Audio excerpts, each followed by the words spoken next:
সে হাফসিতে চলে যাব, আলাবা জেলায় চলে যাব।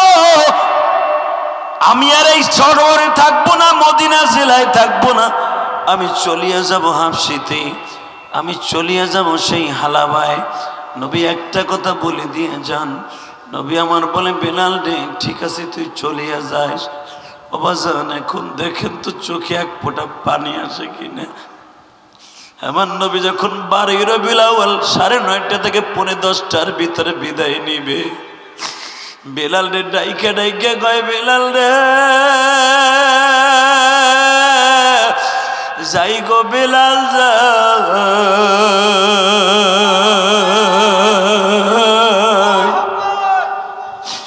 আমার উম্মত রে দেখা রাখিস সময় মতো 5 ওয়াক্ত আযান দিস। ভালো না লাগলে মদিনা ছাইরা চইলা যাস। আশেকে রাসূল কারে কয় রে বাজান?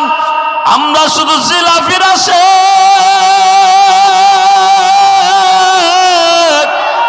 আমরা তাবারাকের আশেক। আশেকে রাসূল কাকে বলে? ভণ্ডগুলো দেখিয়ে যা।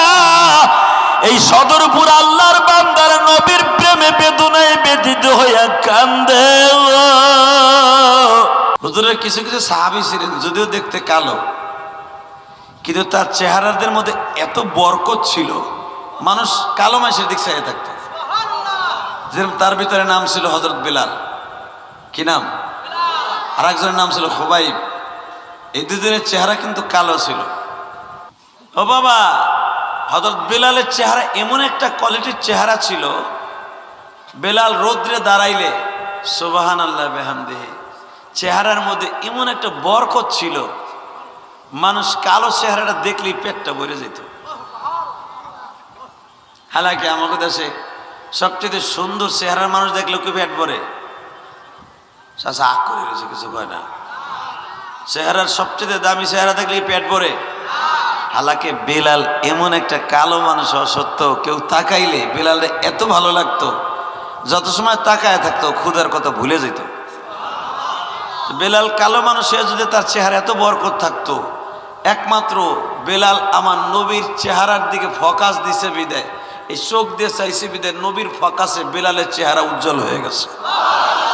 যদিও কালো, নবীর আলোতে ওর জিন্দিগিটা আলো হয়ে গেছে।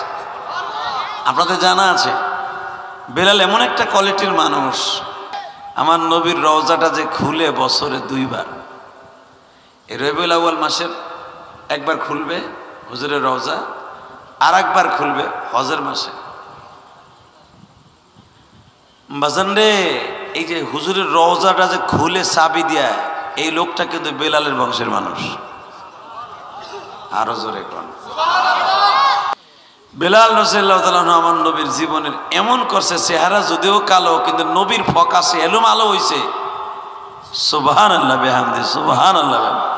বেলাল একদিন বিশ্ব নবীর জিজ্ঞেস করে, হুজুর আমি তো জীবনে আমার মায়েরে আপনার বাড়িতে আসার পরে মা কয়ে ডাকলাম না, বাপ রে বাপ কয়ে ডাকলাম না, আপনার এই আব্বা কইলাম, আর আপনার বিবিদেরকে মা কইলাম, এদিকে আমার মা বাবার হক আদায় হয় নাই।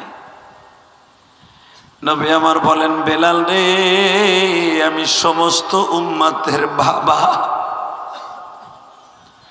বেলাল আমি যখন তোরে খরিদ করে নিয়ে আসি, বেলাল তোরে আমার আবু বকর আমার টাকা দিয়া উমাইয়ার বাড়ির থেকে কিনে আনছিল। এ বেলাল তখন তোর এই টাউয়াটা ভুলা গালের সলটা মাইরা ফাটায় ফেলছে, সামনের 2টা দাঁতও তোরে ঘুষাইয়া ভাঙিয়ে ফেলেছে। বেলাল রে তোর জিহ্বাটার মাঝখান দিয়ে একটা লোহার রড ঢুকাইয়া দিছে। বেলাল আমি নবী জানি তোর মাথার মগজটা শুদ্ধা, মাথার মগজ যে কভারিং করা সারাটাও ভাঙিয়া ফেলাইছে।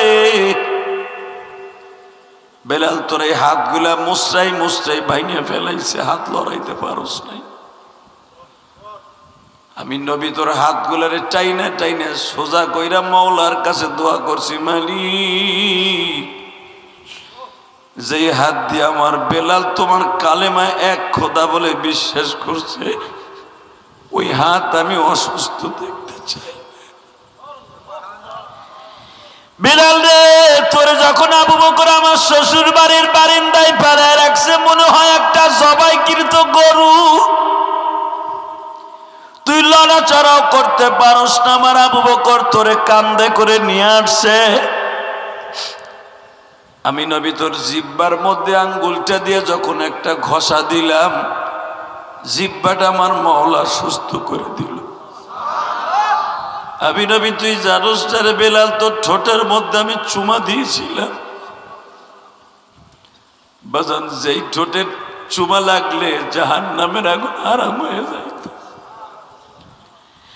বেলাল রে, আমি নবী সহজে সকলের ঠোঁটে চুমা দেই না। আমি দেখছি উমাইয়ার বাইক না, তো ঠোঁটের মধ্যে পাথর দিয়ে এত জোরে জোরে আঘাত করছে, ঠোঁট দুটারে থেতলায় দিছে। বেলাল রে, তুই কালো মানুষ, তোর রক্তে লাল হয়ে গেছিল, তোর চেহারাটা মরা গরুর মতো কেমন যেন মনে হয়েছিল। সে অদ্ভুত একটা চেহারা রে বেলাল। বেলাল, আমি নবী এখনো তোরে সেই চেহারার কথা মনে পড়লে আমি ফোপায়া ফোপায়া কান্না আসে। বেলাল রে, তুই জিজ্ঞাসা করছো হুজুর, আমি তো আমার মারে জীবনে ডাকলাম না, মা তো চলে গেছে সেই হালাবা। আমার মা চলে গেছে সেই হালাবা শহরে ইয়ামানে। নবী শুধু একটা কথা জিজ্ঞাসা করব, কিয়ামতের মাঠে আমার মা বাবা আমার বিরুদ্ধে কোনো কেস দায়ের মামলা করবে কিনা। তখন আমার নবী বলে, বেলাল রে, আমি জানি তোর মা বাবা তোর বিরুদ্ধে মামলা করবে না, কারণ তোর মা জানে পৃথিবীর শ্রেষ্ঠ মানুষের সংস্রবে তুই আসিস। এ বেলাল, তবে একটা কথা বলি রে বেলাল, তোর মা বাবা তোরে অনেক ভালোবাসে, তোর হক তোর দাবি ছেড়ে দিয়ে গেছে একমাত্র আমি নবীর কাছে আসার কারণে। বেলাল, কিয়ামতের মাঠে আমি যেই জান্নাতে বুরাকে সওয়ার হব, ওই বুরাকের সামনের রশি ধরে থাকবি তুই। জোরে জোরে জোরে জোরে জোরে। আমার বুরাকের রশি তুই ধরে টেনে টেনে জান্নাতে নিয়ে যাবি। এর দ্বারা বোঝা যায় আমি নবী যদি জান্নাতে ঢুকি, তুই তো বুরাকের রশি ধরে যাবি। বেলাল তখন খুশির কান্না ফোপায়া ফোপায়া কান্দে গো বাজান, এখন আপনিও কানবেন। বেলাল তখন একটা কথা বলেছিল, নবীজি, আমার এই ওয়াজ শুনিয়া যদি জীবনে কোনো মানুষ কান্দে, ওই মানুষটাও কি আমার সাথে জান্নাতে যাবে? বেলাল রে, তোর ওয়াজ শুনি অনেক যুবক ভালো হয়ে যাবে, কারণ বেলাল তুই আমার বাড়িতে আসছস মাত্র 22 বছর বয়সে। আল্লাহু আকবার বলতে পারে না? কেউ বলেন 22 বছর, কেউ বলে 18 বছর বয়সে বিশ্ব নবীর বাড়িতে বেলাল ঢুকছে। 18 বছরের যুবক বেলাল বাজান রে, আমার নবীরে আব্বা আব্বা বলে ডাকতো। দুনিয়ায় কয়েকজন সাহাবী নবীর আব্বা বলে ডাকতো, তার মধ্যে যায়েদ একজন, বেলাল একজন। যেদিন আয়াত নাযিল হয়ে গেল মদিনায় যাওয়ার পরে বেলাল আর আব্বা বলতো না। এত সৌভাগ্যবান বেলাল, শুধু এখন দিলটা নরম করে কাঁদবেন। বাজান রে, ফজরের নামাজের পরে আমার নবী এক এক করে কয়েকজন রে ডাকলেন, তার ভিতরে প্রথম ডাক দিলেন আমার নবীর বুরাকের রশি ধরে যে জান্নাতে ঢুকাবে বেলালকে ডাকলেন। এ যুবক ভাইরা, বেলাল জীবনে বিবাহ করে নাই। বেলালকে জিজ্ঞাসা করা হয়েছিল মৃত্যুর আগে, বেলাল তুমি তো বিবাহ করলা না, কাজটা কেমন করলা? নবীর একটা সুন্নাত তুমি আদায় করলে না। বেলাল বলে, আমি যদি বিবাহ করতাম নবীর 1000 সুন্নাত আমার থেকে ছুটিয়ে যাইতো। তুমি তো একটা দেখতাছো, আমি দেখতেছি বিয়ে করলে 1000 সুন্নাত ছুটে যাইতো। আমি বেলাল তো জীবনে কারো বেড়া ভাঙ্গি নাই, কোনো মেয়ের সাথে প্রেম করি নাই, জীবনে কোনো মেগানা পুরুষ মহিলার দিকে তাকাই নাই। আমার ভিতর থেকে আল্লাহ পুরুষের এমন ভাবে উত্তেজনা উঠাই নিয়ে গেছে, আমার বিবাহের দরকার হয় নাই। কোন রিওয়ায়াতে আছে বিলাল শেষ জামানায় বিবাহ করেছিলেন বা ওই ঘরে বাচ্চাও হয়েছিলেন। আল্লাহু আকবার, জোরে বলেন। নবীর জীবদ্দশায় বিলাল বিবাহ করেন, একটা জারি গানে শুনছিল না, একবারে শয়তানি মিথ্যা কথা। যে বিলালের জারি আগে শুনতেন না, টাটকা বুয়া শয়তানি কথা, জাহান্নামী। ওই গায়ক ডাইরেক্ট জাহান্নামী। একজন জলিল কদর সাহাবীর নামে এত বড় ডাহা মিথ্যা কথা জারির মধ্যে। সত্যিকার আশিক রাসূল কয়জন আছে?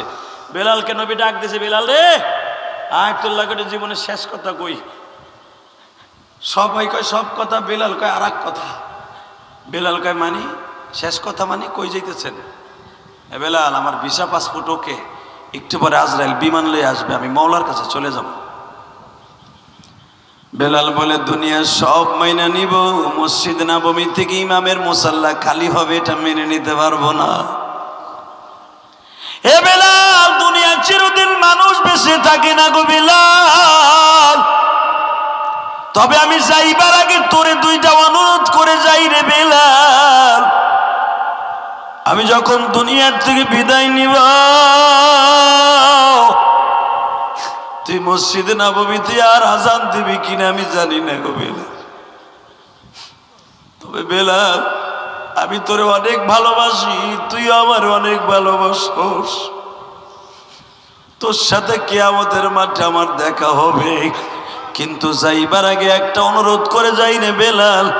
আমার উম্মাত গুলা যদি আমার সম্পর্কে জিজ্ঞেস করে, কারণ ইমামের খবর মুয়াজ্জিন স্যার এত বেশি কেউ জানে না। বেলাল ইমাম মুয়াজ্জিনের একটা সম্পর্ক, সুসম্পর্ক পৃথিবীর অন্য কোনো সম্পর্কের মধ্যে নাই। একজন ইমামের সম্পর্কে মুয়াজ্জিন আর তার বিবি সবচাইতে বেশি জানে। বেলাল তুই আমার অনেক হারে নারের খবর জানোস রে বেলাল। ও বেলাল, আমার উম্মাত যখন আমার কথা মনে করে কাঁদবে, আমার উম্মাতরে বুঝাইয়া বলবি আমি আমার উম্মাতের অনেক পাগল ছিলাম।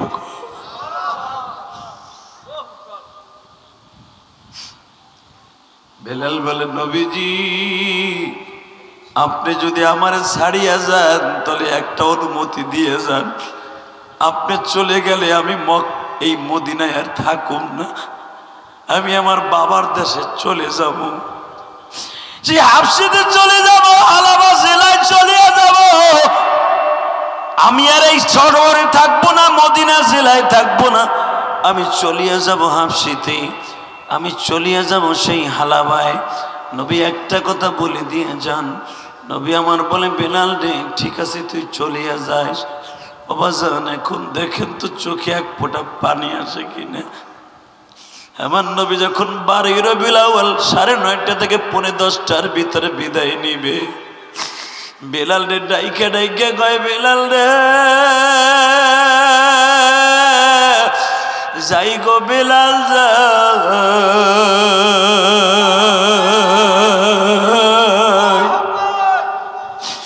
আমার উম্মত রে দেখা রাখিস সময় মতো 5 ওয়াক্ত আযান দিস, ভালো না লাগলে মদিনা ছাইরা চইলা যাস। আশিকে রাসূল কারে কয় রে বাজান? আমরা শুধু জিলাফির আশিক,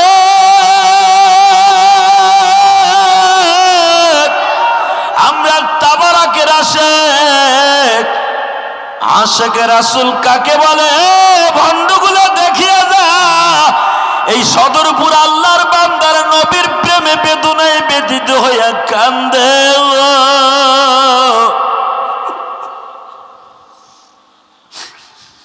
নবী আমার ফাতেমারে ডাক দিয়া কয় ফাতেমা যদি কোনোদিন আমার কথা মনে পড়ে বেলালকে ডাক দিয়া যান শুনিস, আমার কণ্ঠ পেয়ে যাবে। মা তুই কান্দিস না, আমি চলিয়া যাই। হাসান কান্দে, হোসাইন কান্দে বাবা। আজরাইল নবীর ডাইন পাশে বসে আছি, জিব্রাইল পার কাছে 5 দিন ধরে বসা। আমি দেখব কার চোখে নবীর জন্য মৃত্যুর কথা মনে করে কান্না আসে। বেজানরে আমার নবী দুনিয়ার থেকে বিদায় নিলেন। বেলাল একটা সুন্দর গাঠি বানলেন, গাঠিটা মাথায় লইয়া এইভাবে নবীর লাশের কাছে দাঁড়ায় বলে, নবীজি আপনি থাকেন মদিনায়, শুয়ে আমি চলে যাইতেছি। এত মানুষে বেলালকে ধরে রাখতে চাইলো বাবা, কেউ ধরে রাখতে পারলো না।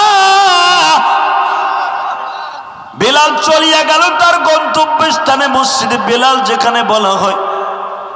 মসজিদে নববী থেকে আধা কিলোমিটার থেকে 1 কিলোমিটার দূরে বাবা মসজিদে বেলাল। এখানে মসজিদে বেলালে যাই নবীর রওজার দিকে তাকাইয়া, তখনও তো নবীর কবরটা হয় নাই বাবা। নবীর মসজিদের দিকে তাকাইয়া বেলাল কান্দে আর বলে, ও মাসুক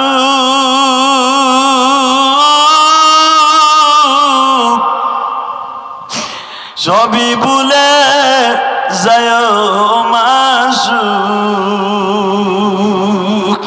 কালো বেলালকে ভুইল না,